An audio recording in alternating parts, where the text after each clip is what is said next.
Jadi tempat ini jarang diketahui sama teman-teman ya.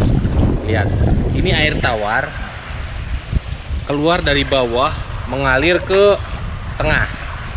Bisa kalian perhatikan. Jadi warnanya beda ya. Air tawar dan air laut tuh nggak menyatu. Nah ini ke sana air tawar. Ini di Laut Merah ya. Kalau di tengah warnanya biru. Jadi kalau ke sana tuh Mesir guys. Ke sana Mesir, ke sana Sudan. Jadi guys, memang ada dalilnya ya. Air laut dan air tawar itu nggak menyatu. Dalilnya gimana Pak Ustadz? A'udzubillahi minasyaitonirrajim. Dimulai dulu fabi ayyi ala'i rabbikuma tukadziban ya, di surat Ar-Rahman. Kemudian marajal bahraini yaltaqiyan. Kemudian Allah membiarkan air laut itu mengalir sebagaimana mestinya.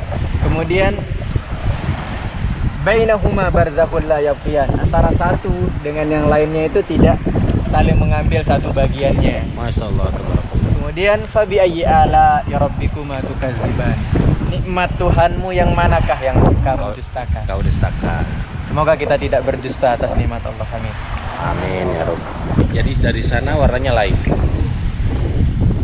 Masya Allah, tabarakallah. Dan tempat ini jarang diketahui sama teman-teman. Kang Irlan udah kemarin kesini nggak tahu ya? Iya, betul sekali. Emang kemarin sore itu nggak seperti ini lautnya. Iya. Lihat ya, itu ikan banyak banget. Tapi kalau lensa wide memang nggak begitu kelihatan. Jadi di sana itu ada lubang mengeluarkan air. Air itu mengalir ke tengah. Masya Allah, tabarakallah. Ngomong-ngomong, Pak Ustadz baru pertama kali ke sini, ke Laut Merah ini? Baru pertama kali setelah nggak boleh bawa jamaah umroh ke sini kan? Iya. Jadi ya udah, ini alhamdulillah jazakumullah khair. Ini memang nggak salah kalau sahabat-sahabat itu subscribe Kang Alman. Beliau masya Allah. Jadi masya Allah. Ada kisah unik juga mengenai Laut Merah ini. Iya. Kalau tadi sudah dijelasin sama Kang Alman, kalau Laut Merah ini adalah sambungan Laut Mesir, tempat dulu dibelahnya, ditenggelamkannya Fir'aun dan tentara-tentaranya. Iya. Jadi awal mula laut itu tidak menerima jasad, itu adalah jasadnya Fir'aun.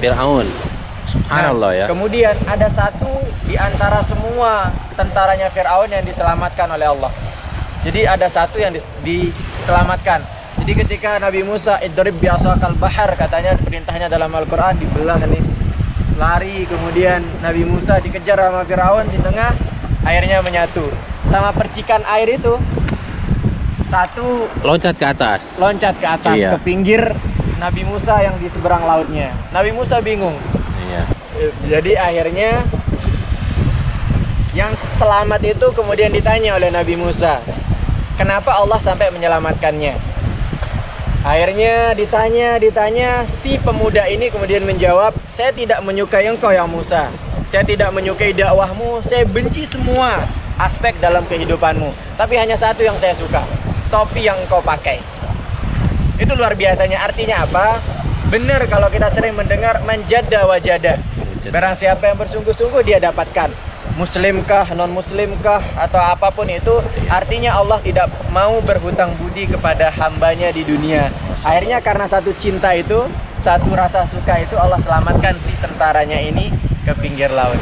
Semoga sahabat selalu mencintai kita semua, Masya Allah, sehingga kita menjadi sahabat di dunia dan bertetangga di surga. amin.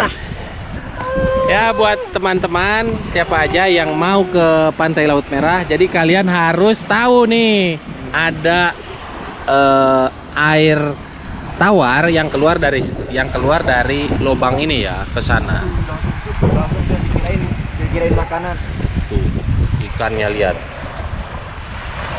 Ikan stop flopping you itu namanya guys. Agak lucu sedikit. Iya, ketawa dong. Nah ini petugas ya. Assalamualaikum. Mana air saya nih? Ini sudah disediain dari tadi. Iya. Kita jalan dulu Pak Ustadz ke sebelah mana ya? Oke. Kita jalan dulu ke sebelah sini. Tuh, kalau minum harus dicontoh, jadi harus contoh. jongkok. Yang Ustadz itu harus dicontoh. Kang Erlan itu contoh Ustadz sejati. Terus kalau minum air zam-zam itu nggak harus jongkok kan? Nggak harus berdiri. Iya. Karena air zam-zam itu sudah bersih. Pada dasarnya duduk itu kalau ilmu kesehatan sih. Iya. Karena kalau duduk kan jadi dibersihkan dulu. Iya. Kalau dari Kalau air zam-zam karena sudah bersih, Bersih, nggak Masya ada Allah. kadar expirednya, Iya. jadi berdiri dengan duduk. Suatu ketika Sayyidina Ali juga berdiri meminumnya, Nabi juga suatu ketika berdiri, kemudian lebih banyak duduk. iya, Kalau sahabat milih yang mana terserah. Tapi yang jelas jangan saling menyalahkan. iya, yang jelas harus kalian ketahui, saya sering ya minum air zam-zam berdiri tapi madepnya itu ke kiblat. Ya. Katanya, "Bang, kenapa kalau minum itu berdiri?" Saya kan udah dijelaskan bahwa minum air zam-zam itu tidak harus jongkok karena udah bersih. Kita jalan dulu ke sana sedikit. Oke, let's go kita ke